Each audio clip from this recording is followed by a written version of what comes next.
ഇന്നത്തെ മന്ത്രിസഭാ യോഗത്തിൽ ഒരു പ്രധാനപ്പെട്ട തീരുമാനം തിരുവനന്തപുരം കാസർഗോഡ് സിൽവർ ലൈൻ പദ്ധതി റദ്ദ് ചെയ്ത് ഉത്തരവ് പുറപ്പെടുവിക്കാനുള്ള തീരുമാനമെടുത്തു. പ്രസ്തുത പദ്ധതിക്കായി ഭൂമി ഏറ്റെടുക്കുന്നതുമായി ബന്ധപ്പെട്ട് പുറപ്പെടുവിച്ചിട്ടുള്ള എല്ലാ വിജ്ഞാപനങ്ങളും റദ്ദ് ചെയ്യാൻ തീരുമാനിച്ചു. ഡീനോട്ടിഫിക്കേഷനാണ്. കാരണം ഈ പദ്ധതി നടക്കുന്നുമില്ല, പദ്ധതി ഉപേക്ഷിക്കുകയും ചെയ്തു.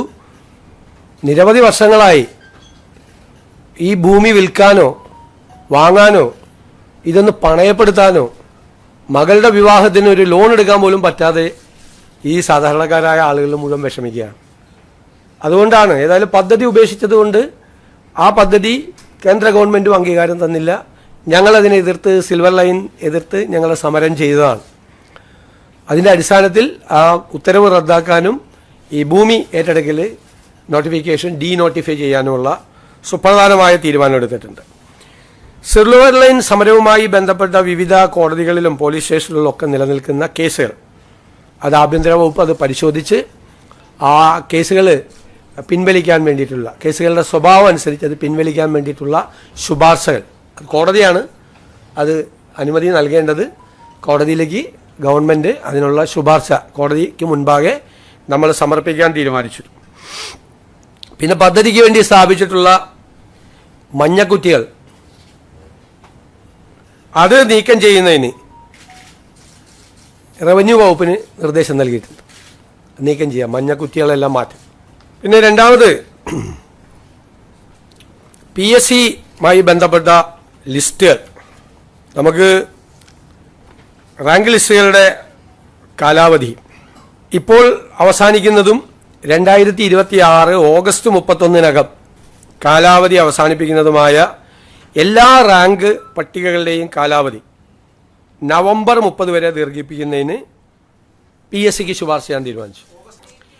2026 ഓഗസ്റ്റ് 31 കാലാവധി അവസാനിക്കുന്ന എല്ലാ റാങ്ക് പട്ടികകളുടെയും കാലാവധി 2026 നവംബർ 30 വരെ ദീർഘിപ്പിക്കുന്നതിന് PSCയോട് റെക്കമെൻഡ് ചെയ്യാൻ തീരുമാനിച്ചു.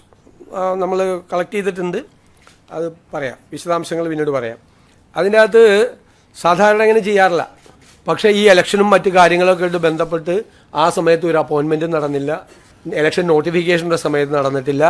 അപ്പോൾ പല പട്ടികകൾക്കും അത് പ്രയാസമായി, വലിയ ബുദ്ധിമുട്ടായി. കുട്ടികളൊക്കെ ഭയങ്കര സങ്കടവും പ്രയാസമൊക്കെ ഉണ്ട്. അവരുടെ ചെറുപ്പക്കാരുടെ ഉദ്യോഗാർത്ഥികളുടെ വികാരം മാനിച്ചുകൊണ്ടാണ് ഇങ്ങനൊരു തീരുമാനം സർക്കാർ എടുത്തിട്ടുള്ളത്. വളരെ പ്രധാനപ്പെട്ട സുപ്രധാനമായ ഒരു തീരുമാനമാണ്.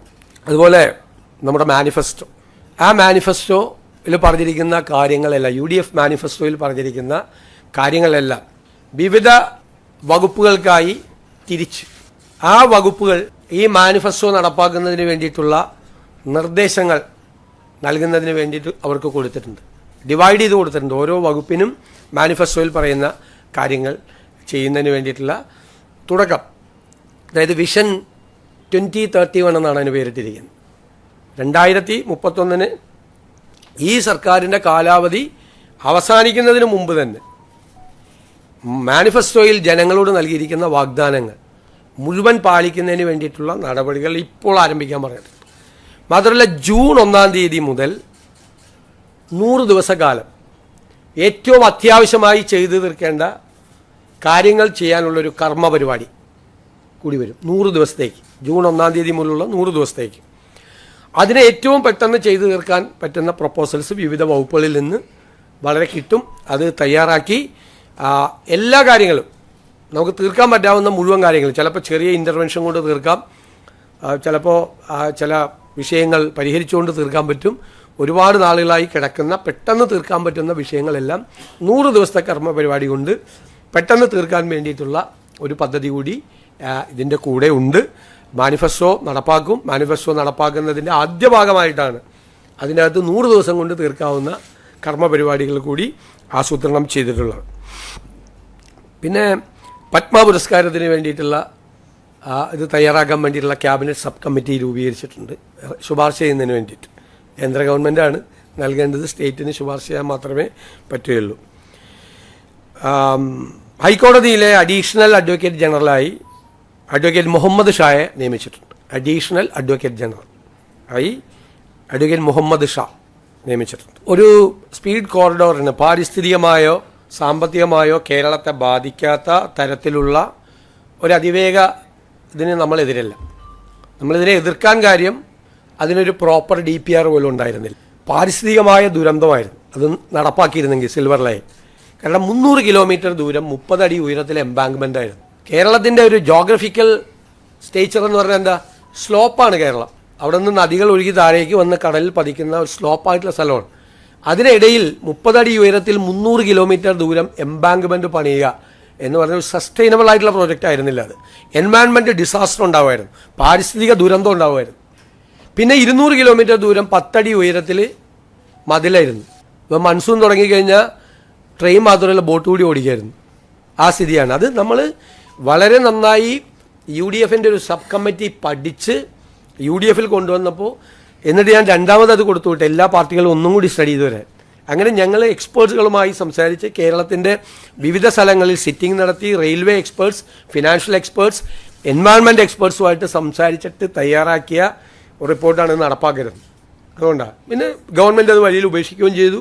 പക്ഷേ ആ നോട്ടിഫിക്കേഷൻ ഇപ്പോഴും അങ്ങനെ കിടക്കുകയാണ്. എന്നിട്ട് ശിക്ഷ പോലെ സമരം ചെയ്തതിനുള്ള പാവങ്ങൾക്കുള്ള ശിക്ഷ പോലെ ആ നോട്ടിഫിക്കേഷൻ വേണ്ടാന്ന് പദ്ധതി ഉപേക്ഷിച്ചു.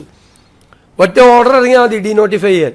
അവർക്ക് ഒരു ഞാൻ പറഞ്ഞല്ലോ, മകളുടെ കല്യാണത്തിന് അല്ലെങ്കിൽ വീട്ടിലൊരു ആവശ്യത്തിന് ഭൂമി പണയം പോലും വെക്കാൻ പറ്റാത്ത പാവങ്ങളാണ്, കരച്ചിലാണ് എപ്പോഴും, സങ്കടങ്ങൾ. അപ്പോൾ ഞങ്ങൾ പുതുയുഗ യാത്രയുമായി പോയ സമയത്ത് അവരുമായിട്ട് ഞങ്ങൾ ഇൻട്രാക്ഷൻ നടത്തിയിരുന്നു. അത് പോയ ജില്ലകളിലെല്ലാം അവർ പരാതി പറഞ്ഞിരുന്നു. അത്തരം പരാതികളൊക്കെ നമുക്ക് പെട്ടെന്ന് തീർക്കാൻ പറ്റാവുന്ന പരാതികളാണ്. അതൊക്കെ ഒരു ഗവൺമെൻറ്റിൻ്റെ ഒരു വേഗത അക്കാര്യത്തിലുണ്ട്. പുത്തനത്താണിയുടെ സ്വന്തം കനകമകൽ ജ്വല്ലറി ഇനി മുതൽ കനക ഗോൾഡൻ ഡയമണ്ട്സ്. കനക ഗോൾഡൻ ഡയമണ്ട്സ്, പുത്തനത്താണി. മാറുന്ന ലോകം, മാറ്റത്തിനൊപ്പം.